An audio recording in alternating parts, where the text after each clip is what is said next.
माझ्या बालमित्रांनो, मी आता माझी 5वी कथा वाचते हं. कथेचं नाव आहे जलजागृती. आपण नेहमी ऐकतो की आपल्या देशात अनेक ठिकाणी खूप पाऊस होतो आणि काही ठिकाणी खूप दुष्काळ असतो. अगदी प्यायलासुद्धा पाणी नसतं. तर मराठवाड्यामध्ये सुद्धा असा विभाग खूप आहे की जिथे पाण्याची कमतरता आहे. तेव्हा आपण वाचूया जलजागृती. संजूच्या आईची बाबांच्या मागे 2 दिवसांपासून भुणभुण चालू होती. अहो, संध्या त्याच्या मुलाची मुंज आहे ना. पहिलं कार्य आहे. आपण जायला हवं की नाही? पण बाबा मात्र ऐकायच्या मनस्थितीत नव्हते.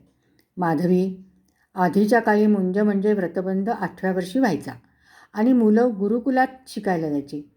आता ह्या एवढ्याशा चिमुकल्या 3 वर्षाच्या मुलांचं नर्सरी, KG सुरू होतं. मग मुंजीला काय अर्थ उरतो?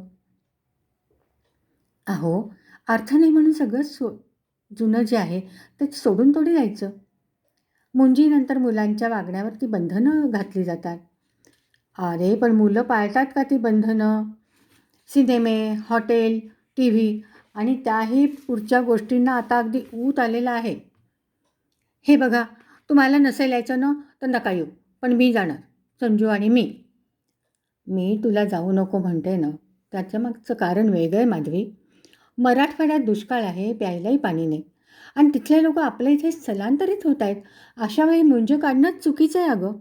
आणि तुझी बहीण म्हणजे ना, हॅ, एक सांगू, संध्याताई खूप सुधारत्या विचारची आहे. पण तिच्या सासरचे लोक आहेत ना, ते सगळे ह्या गोष्टी मानतात. त्यात त्या एकत्र कुटुंब पद्धतीमुळे तिला सगळ्यांचं ऐकावं लागतं. अगं, पण तिनं सगळ्यांना समजावून सांगावं ना. सांगितलं आहे ना, म्हणून तर अगदी घरातल्या घरी मुंज करतायत. आणि माहिती आहे का, त्याचवेळी गावातल्या 2 गरीब जोडप्यांचं लग्नही ते लावून देणार आहेत, अगदी साधेपणाने. आता मात्र बाबा विचारात पडले. ठीक आहे, जाऊया आपण आणि मीही येतो हां. काहीतरी वेगळं कार्य करते तुझी बहीण. आता आईची जोरात तयारी सुरू झाली. बाबांनी भरपूर पाणी सोबत घेतलं बाटल्यांमध्ये. हे बघ, 4 दिवस हे पाणी आपल्याला प्यायला पुरवायचं. पाण्याचा भार त्यांच्यावर नको टाकायला बरं का. गाडीनं औरंगाबाद सोडलं. हिरवी शेतं मागे पडली आणि आता फक्त कुठेतरी आंब्याची झाडं आणि बाभळीची झाडं दिसत होती. संजू, पाहिलंच, याला दुष्काळ म्हणतात. पाणी नाही, पाऊस नाही आणि त्यामुळे लोकांना शेतीसुद्धा करता येत नाही. आता तुझ्या मावशीची गावची दशा काय असेल ते कळेल आपल्याला. मध्येच गाईगुरांचे कळप रस्त्यावरनं नेले जात होते. जनावरांची खपाटीला गेलेली पोटं, उरलेले सापळे. बाबा, या गुरांना कुठे नेतायत हो? तू बातम्यांमध्ये ऐकलेस का कधी की दुष्काळी भागात सरकारनं आणि काही सामाजिक संस्थांनी चारा छावण्या सुरू केल्या आहेत ना? हो बाबा, परवाच्या बातम्यांमध्ये सांगितलं होतं. पण चारा कमी का पडतो? चारा म्हणजे काय सांगा ना बाबा. संजू, शेतकरी गहू, ज्वारी, मका लावतो ना, आणि त्याची कणसं काढल्यावरती जे उरलेलं ताट असतं ना लांब, तर त्याला चारा म्हणतात. आणि पाऊस नाही, त्यामुळे विहिरी कोरड्या, त्यामुळे ज्वारी पण पिकवली नाही गेली. आता इतर देशातून चारा मागून इथे छावण्यांना ते दिलं जातं. बापरे बाबा, किती अवघड आहे हो हा दुष्काळ. मावशीच्या गावी राजू पोहोचला. गावाला शहर म्हणता येईल एवढं मोठं गाव, पण ठिकठिकाणी अस्वच्छता, तुंबलेली गटारं. संजू हे सगळं पाहत होता. आणि मावशीच्या घरी पोहोचल्यावर मात्र संजू सगळं विसरला. केवढा आनंद. आई बाबा गेल्याबरोबर मावशीने संजूला जवळ घेतलं. संजू संकोचला. त्याबरोबर आई आणि मावशीला खूप हसू आलं. मावशीने तांब्यात पाणी आणलं आणि 2 पेले आणून समोर ठेवले. भाऊजी, जेवढं हवं तेवढंच पाणी प्या हं, फार पाणी नसू नका. संध्या, अगं, प्यायच्या पाण्याच्या बाटल्या आम्ही भरून आणल्या आहेत. अगदी 2 दिवस पुरतील एवढ्या. पण तू मला पोटभर जेवण देशील ना? बाबांनी चिडवत विचारलं. नशीब, तेही तुम्ही तिकडून बनवून आणलं नाहीत. मावशीही बोलण्यात हुशारच ना. संजू पाहत होता. एवढ्या मोठ्या घरामध्ये लहान लहान भांड्यांपासून सगळी भांडी पाण्याने भरून ठेवली होती. बापरे बापरे, केवढं पाणी भरून ठेवलं एवढ्या एवढ्याशा भांड्यात? हो संजू. अरे कालच नळाला पाणी आलं ना. आता 20 दिवसांनी पाणी येईल. तोपर्यंत हेच पाणी पुरवायला हवं. 20 दिवसांनी? 20 दिवसांनी पाणी येणार? हो रे बाबा. मध्ये मध्ये टँकर मागवतो आम्ही. पण दुष्काळी भागात टँकर तरी कुठून पाणी आणतात देव जाणे. खूपदा पाण्याला इतका घाणेरडा वास असतो ना. मग मेडिक्लोर टाकून पाणी वापरावं लागतं. घरात अगदी मोजकी माणसं दिसत होती. आणि दीपक, ज्याची मुंज होती, तो मात्र हिरमुसला होता. मला की नाही रे थाटात मुंज करायची होती. सगळ्या मित्रांना बोलवायचं होतं. पण बघ ना, पाणी नाही त्यामुळे सगळ्यावरतीच पाणी फिरलं. घरातल्या घरात मुंज होणार रे माझी. अरे मग पुढच्या वर्षी का नाही केली मुंज? मग 8वं वर्ष संपलं असतं ना.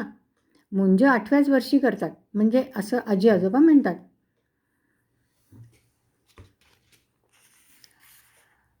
हे मुंजीचंही पण ना आजोबांनीच काढलं. आईबाबांच्या मनात नव्हतं बरं का काही. दुष्काळात मुंज नको म्हणत होते. पण मग शेवटी त्याच मांडवात 2 लग्न लावायची ठरली तेव्हा कुठे मुंज ठरली. अगदी गरीब माणसं आहेत रे ती. मावशी आणि काका ग्रेटच आहेत रे. लग्नाची आयडिया काय मस्त आहे. आणि त्याचवेळी मावशी, आई, काका, बाबांच्या गप्पा मस्त रंगल्या होत्या. गावाच्या दुष्काळी परिस्थितीबद्दल सगळे बोलत होते. जगणं किती अवघड असतं ह्याचा प्रत्यय सर्वांना येत होता. आम्ही मुद्दामच 2 लग्न लावतोय. लग्नात एवढा वायफळ खर्च होतो ना. आपला मांडव पडणारच होता. म्हटलं चला आणखीन 2 लग्न लावू. आणखीन 5-50 लोक जास्तीचे येतील. जास्तीत जास्त 100-125 लोक होतील सगळे मिळून, मावशी सांगत होती. 100-125 का बरं? आपण बालगृहातल्या 100 मुलांनाही बोलवलं आहे बरं का, लक्षात आहे ना? काकांनी आठवण दिली. बालगृह काका काय असतं? बालगृह म्हणजे अनाथालय. संजू, उद्या सगळी गडबड संपली की आपण अनाथालय पाहायला जाऊया. हां.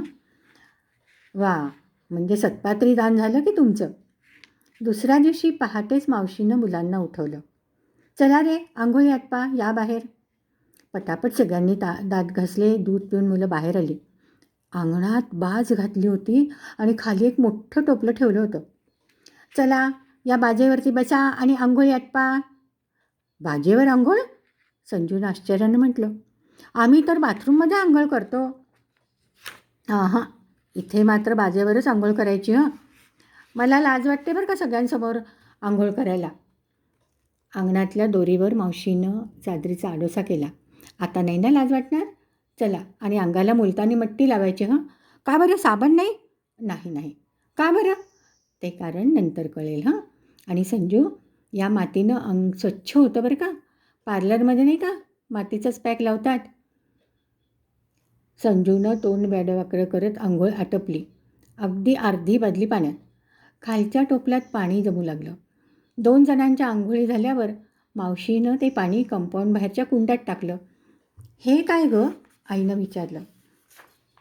जनावरांना पाणी हवं आहे ना, म्हणून तर साबण नाही गं लावू दिला. जनावरांना त्रास होऊ नये म्हणून. गटारीचं तुंबलेलं गलिच्छ पाणी प्यायची वेळ आली आहे गुरांवर. मग आता हाच उपाय उरला. करणार काय न? सगळे पाहुणे अंतर्मुख होत होते. संजूला तर आपण तोंड धुताना बेसिनमध्ये किती पाणी नास करतो हे आठवून लाज वाटली. मावशी, आमचं चुकतंच हं. आम्ही फारच मोठ्या बादलीत आणि बादलीवर पाण्यात अंघोळ करतो. संजू, अरे 1 तांब्या पाण्यात ओलं होतं आणि नंतर साबण लावला की 4-5 तांब्यात पूर्ण साबण निघून जातो. पण तुम्ही लोकांना उगाचच अंगावर पाणी ओतत राहता. पाणी ही संपत्ती आहे हे लक्षात घ्यायला हवं. ही संपत्ती निसर्गानंच आपल्याला दिली आहे. आपण पाणी निर्माण नाही करू शकत. म्हणून तर जल आहे, जीवन आहे, हे आमचं बोधवाक्य आहे. चला चला बाजेवर चला. भाऊजी आता तुम्ही. चला बाबा, आली या भोगासी असावे सादर म्हणत बाबा अंघोळीला बाजेवरती बसले. शेवटचं बादलीभर पाणी मावशीनं झाडांना टाकलं. राजूला मावशीचं आता वेगळंच रूप दिसत होतं. अगदी साधेपणाने मुंज आणि लग्न झालं. गुरुजींनी सर्व मंत्रांचे अर्थ मराठीत समजावून सांगितले. विद्यार्जनात कोणते अर्थ येऊ शकतात, त्यावेळी कसं वागायचं हे मंत्रातलं सांगणं स्पष्ट केलं. आणि नंतर लग्न झाली. वधूवरांना सप्तपदीचे अर्थ स्पष्ट करून सांगितले. आणि नंतर बालगृहातली मुलं शिस्तीत आली. अगदी एका रांगेत जेवणाची पंगत बसली. साधं जेवण आणि गोड जिलबी. संजूनं जिलबी कधी फारशी खाल्लेलीच नव्हती. नेहमी पनीर, दूध, खवा ह्यांचेच गोड पदार्थ तो खायचा. "ए आई, अगं या जिलबीत पाक कसा भरतात गं?" अरे, अगदीच इंग्रजांचाच प्रश्न विचारतोय तू. सगळ्यांना हसू आलं. जा त्या आचार्याजवळ आणि बघ जिलबीत पाक कसा भरतो ते. अगं, सध्यानं चारा नसल्यानं दूध भरोशाचं नसतं. दुधाच्या खवात वाटेल ते मिसळलं जातं. खूपदा अगं खवा विषारी पण असतो गं माधवी. म्हणून आम्ही जिलबीच करायचं ठरवलं. अगदी खात्रीतली आणि साजूक तुपातली बरं का. हां, तरीच मी म्हटलं एवढा घमघमाट कसला? साजूक तूप. बाबा अगदी आनंदात म्हणाले. संध्या, लहान गावात राहून तू खूप काही करतेस गं. तू आणि प्रकाश दोघांचं अभिनंदन करावं तेवढं कमी आहे. आज या अनाथ मुलांना तू जेवायला बोलवलंस. वाह! बाबांचे डोळे भरून आले. मावशी आणि काका हसले. काका जे काही बोलत होते त्यातलं थोडं थोडं संजूला कळत होतं. हे बघ संजू, मी बाबांना सांगत होतो की आपण निसर्गाची बाळं आहोत. आई कशी तुला रागवते मग पुन्हा प्रेम करते, तसाच निसर्ग पण कधी कधी करतो. तो पण रागवतो आणि आपण खूप खोड्या काढतो ना. मग तो पाऊस नाही पाडत. पण मग आपण निसर्गावर रागवायचं नाही, कारण ती आपण केलेल्या खोड्यांना त्यांची शिक्षा केलेली असते. संजूला हसू आलं. निसर्गाच्या खोड्या आपण केल्या? काही पण. हां, केल्या आहेत. आठव, झाडं जंगलं कोणी तोडली? पाण्याचा वाटेल तसा वापर कोणी केला? प्लॅस्टिकसारख्या भयानक वस्तू कोणी निर्माण केल्या? आणि एसीचा अतिवापर करून कारखान्यांनी, दूषित पाण्याने तापमान कुणी वाढवलं? आपणच ना. या खोड्या नाहीत बेटा. आपण निसर्गावरती अत्याचार केला म्हणून निसर्गानं आपल्याला ही शिक्षा दिली. ती आपण सगळ्यांनी मिळून भोगली पाहिजे. थोडं पाणी सर्वांनी वाटून घ्यायला पाहिजे. पाण्यासाठी भांडणं नको. हां, संजूला आता समजलं.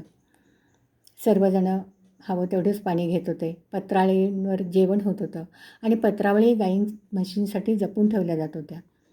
संजू पाहत होता. बाबा, आता आपण घरी गेल्याबरोबर बेसिनचा नळ अगदी लहान करू हां. मला आता पाणी कसं वापरायचं ते कळालं. आणि आपल्या भांडी घासणाऱ्या मावशीलाही 2 बादल्या पाणी आपण भरून द्यायचं. ती अर्धा तास नळ सोडून ठेवते हं. केवढा पाणी वाया घालवते. तसंच संजू, तुमच्याकडे फ्लशचे टॉयलेट आहेत ना. प्रत्येक वेळी फुल फ्लश करायचं नाही. जेव्हा तुम्ही नंबर 1ला जाता ना, तेव्हा हाफ फ्लश करायचं आणि नंबर 2ला गेल्यानंतर फुल फ्लश. संजूला हसू आलं. पण काकांचं म्हणणं पटलंय. नुसतं शूला गेलं तर बादलीभर पाणी कशाला हवं? वा, संजूला कळालं की सगळं. चला, आता आमचा एक प्रतिनिधी पुण्यात जाऊन तिथल्या मुलांमध्ये जागृती करेल. हो ना संजू? सांगशील ना मित्रांना समजावून? हो काका. अनाथालयातल्या मुलांचं जेवण आटपलं. सगळेजण येऊन काका आणि मावशींच्या पाया पडत होते. जेवल्याचा तृप्त भाव त्यांच्या चेहऱ्यावर होता. काका, आज संध्याकाळी आपण अनाथालयात जाऊ हं. हो बेटा. अनाथालयात आणि पाणी प्रकल्पासाठी आम्ही जे काम केलं आहे ना, ते पाहण्यासाठी पण जाऊ हं. खरंच जाऊया हो, आई आणि बाबा म्हणाले. हळूहळू मुंज आणि लग्नाची गडबड संपली.